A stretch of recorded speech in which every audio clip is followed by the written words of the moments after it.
Grabe po ang ulan dito, tabi-tabi. Ayo, naragasa talaga. Ayo. Ang lakas ng ulan galing bundok. Ayo. Talagang na ako na eh. Busay Falls. Grabe lakas. Pinagsama-sama ng lakas ito galing dun sa kabundukan. Dito bumagsak. Oh. Ini oh.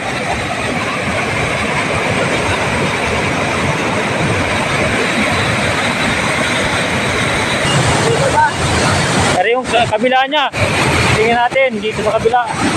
Ito. Grabe.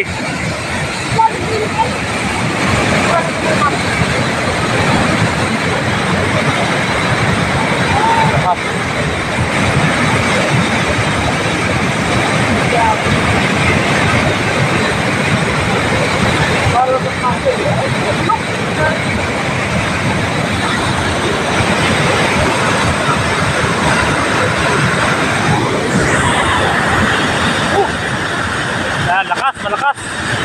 Grabing ulan. 2 hours later.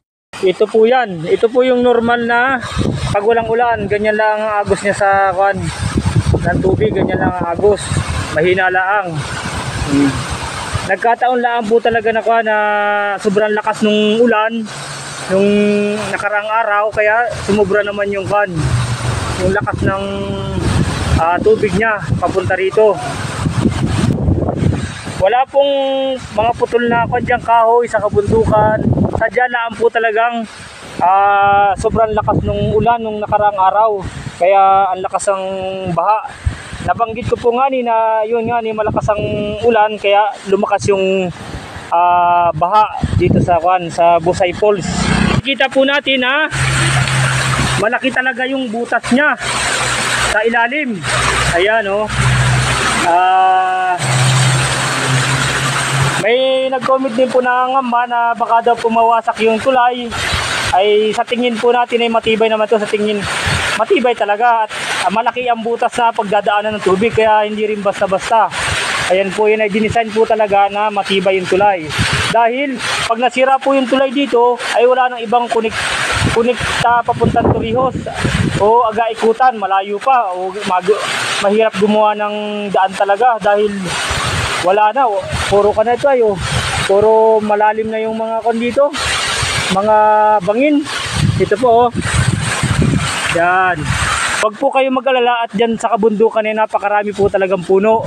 Ayan, gaya ng nasabi ko, isa po ako sa kasama sa nagtanim ng puno na libu-libong nara, mahogani, parang ganun.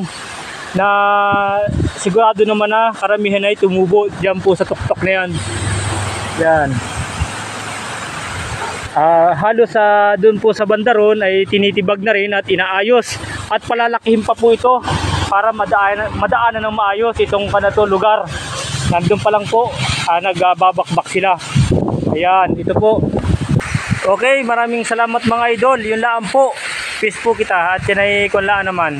Pinakita lang po natin kung ano talaga yung kalagayan din sa tulay na ari. Matibay po ari at laging nadadaanan.